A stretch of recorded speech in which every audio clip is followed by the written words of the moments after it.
네, 어제 말씀,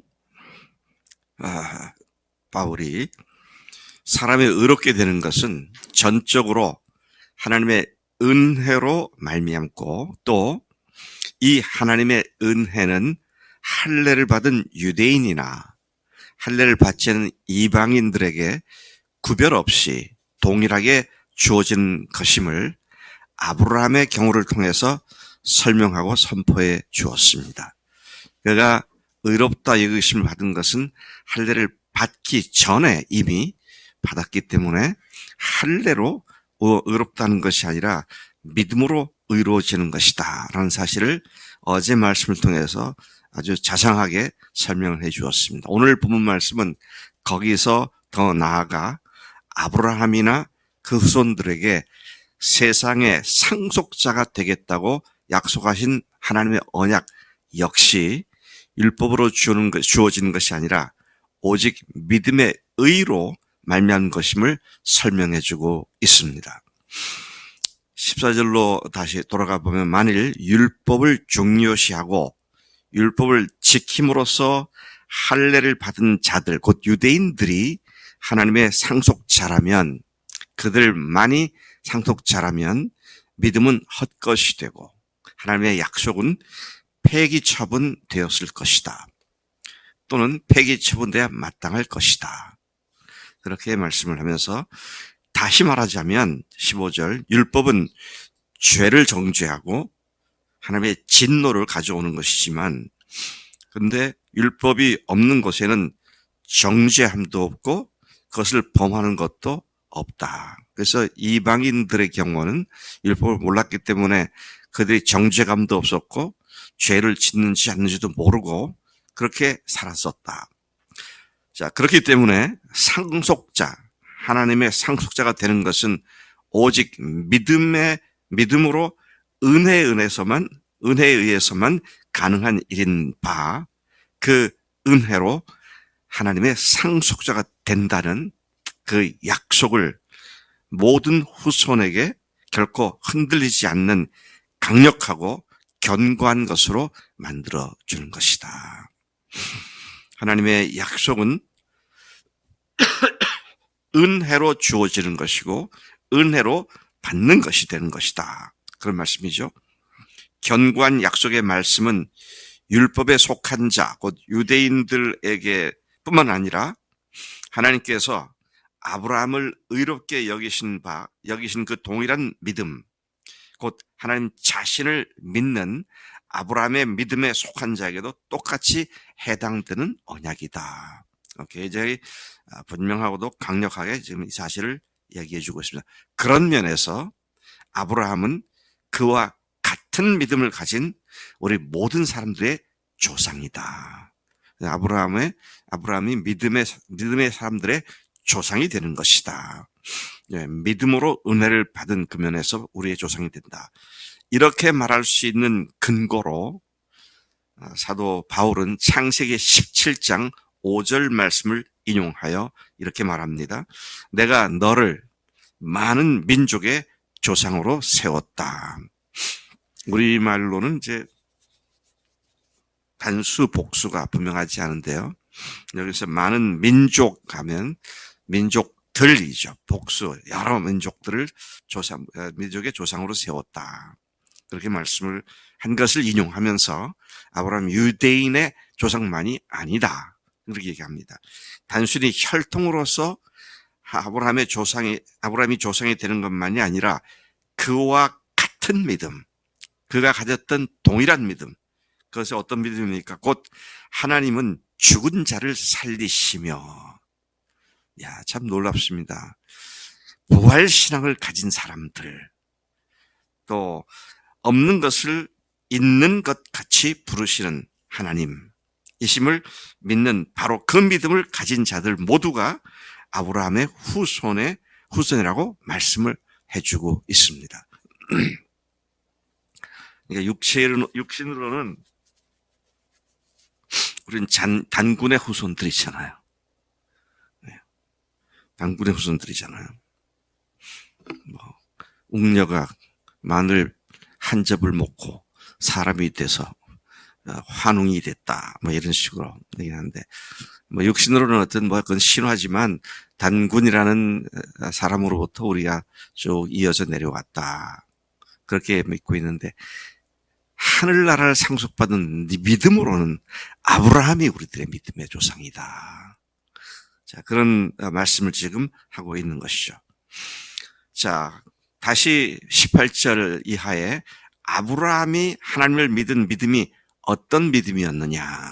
다시 아브라함 믿음을 언급하고 있습니다. 그 믿음은 하나님의 말씀으로 될 것을 바랄 수 있는 근거는 아무것도 없는 가운데 바라고 믿은 믿음을 말하는데, 창세기 15장 5절을 인용해서 말씀하십니다.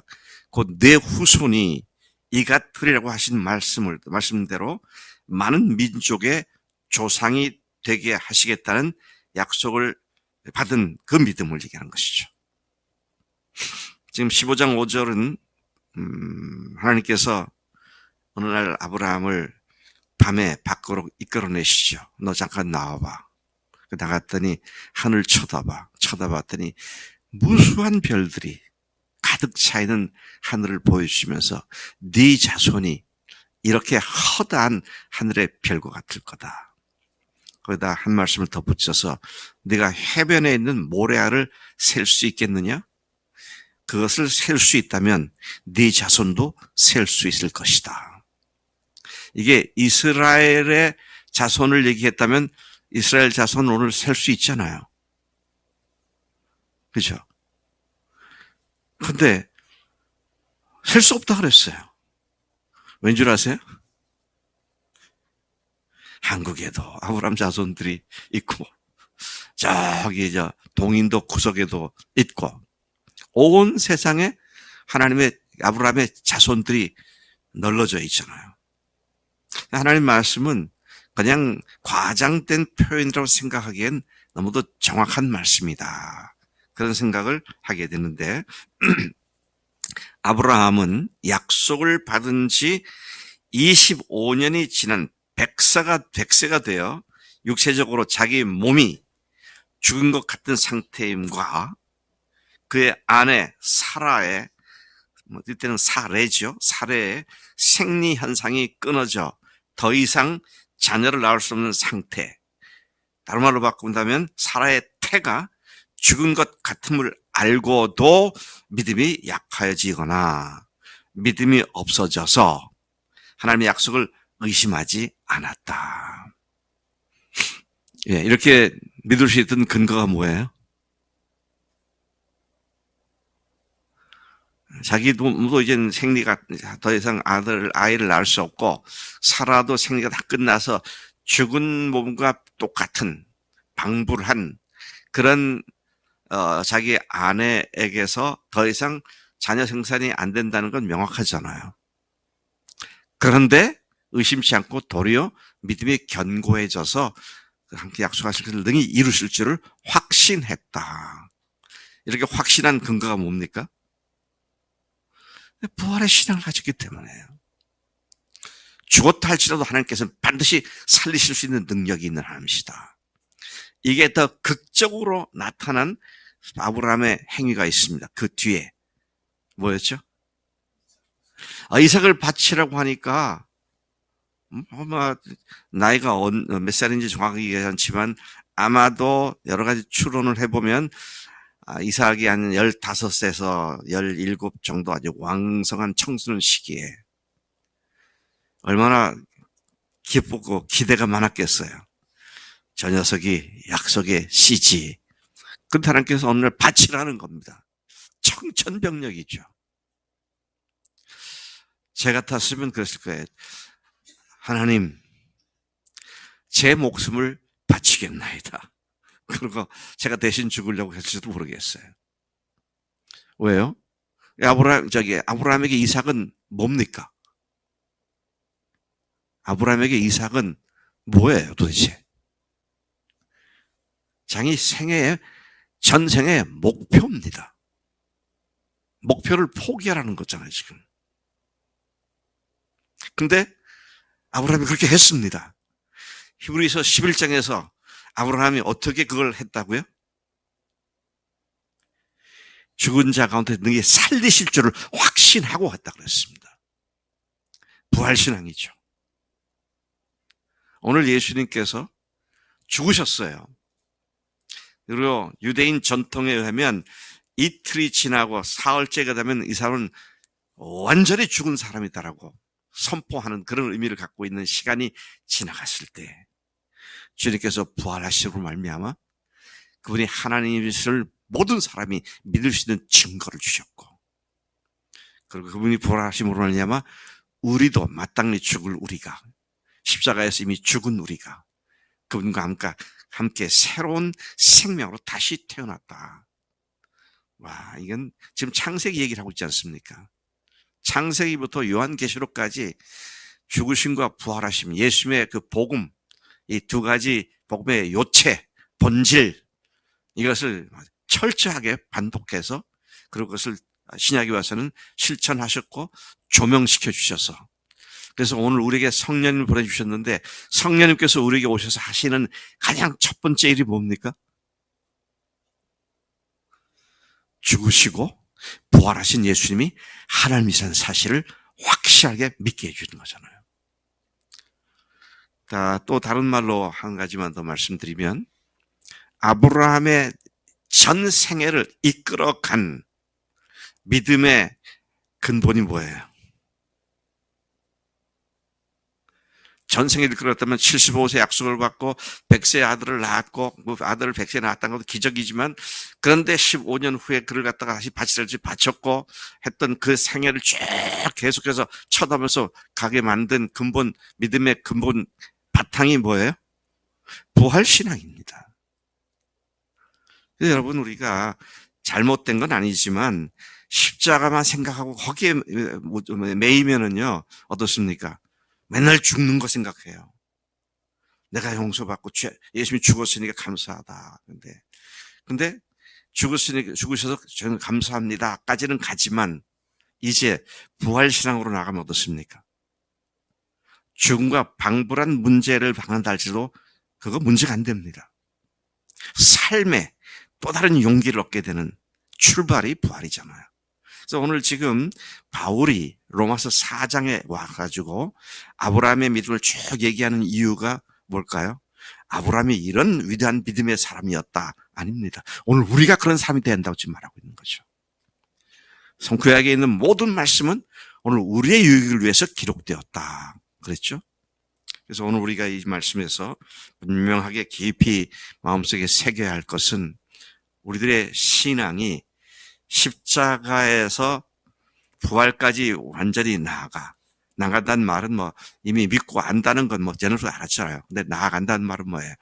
죽었으니 감사합니다. 내 죄 용서되시니 감사합니다. 구세주이십니다. 해서 주님이십니다. 내 삶을 인도하시고 주관하시는 나의 하나님이십니다. 나의 능력이십니다.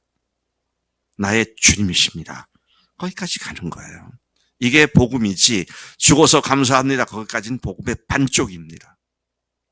반쪽짜리예요.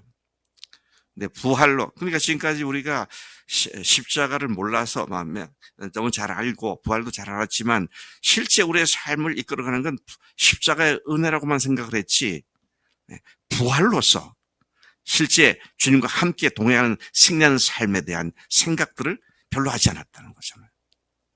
근데 우리가 이 부활 신앙으로 말미암아, 부활 복음으로 말미암아, 십자가 복음에서 부활 신앙, 부활 복음까지 다 커버가 되는 믿음의 자리에 하나님께서 우리를 인도하신 줄로 믿습니다. 그러니까 맨날, 그래서 아까도 찬송 부를 때 주소서 하소서 그렇게 하나 합니다. 주셨네, 주시네, 그래야죠. 지금 주시는 것이지 아직 안 주셔서 계속 달라고 하는 그런 믿음은 부활신앙이 아니네, 보니까. 우리를, 제가 아까 찬송에서 완전히 말씀을 뒤에 바꿨던 내용이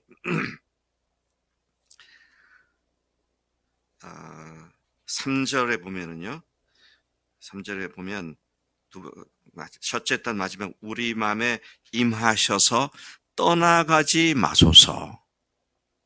그러면 떠나가지 마소서 하면 떠나가실 수 있다는 얘기 아니에요. 김종호 자매 그렇게 믿어요? 아니잖아요. 떠나가지 않으시네 그래야지. 그러니까 부활신앙으로 다시 찬송과 성경을 보면 많은 것들이 고쳐져야 돼요. 그래서 여러분 우리가 이 부활하신 주님이 나의 주님, 나의 하나님이 되셔서 오늘 나를 인도하시는 그 은혜 가운데 부활하신 주님과 함께 동행하는, 나를 위해 죽으신 주님과 함께 동행하면 죽으신 주님이 어떻게 동행해요? 죽으시고 부활하신 주님께서 나와 동행하시는 이 믿음 가운데 서게 되면, 목사님 그 말이 그 말 아닙니까? 그 말이 아닙니다. 다른 얘기가 돼버려요. 정말로 죽음으로 감사하는 것에서 이제는 살아난 자로서 담대하게 주님과 함께 동행하는 삶을 살게 되는 줄로 믿습니다. 이런 사람들이 누구의 후손이라고요? 믿음의 조상 아브라함의 후손인 줄로 믿습니다. 하나님 아버지 감사합니다. 이 아침에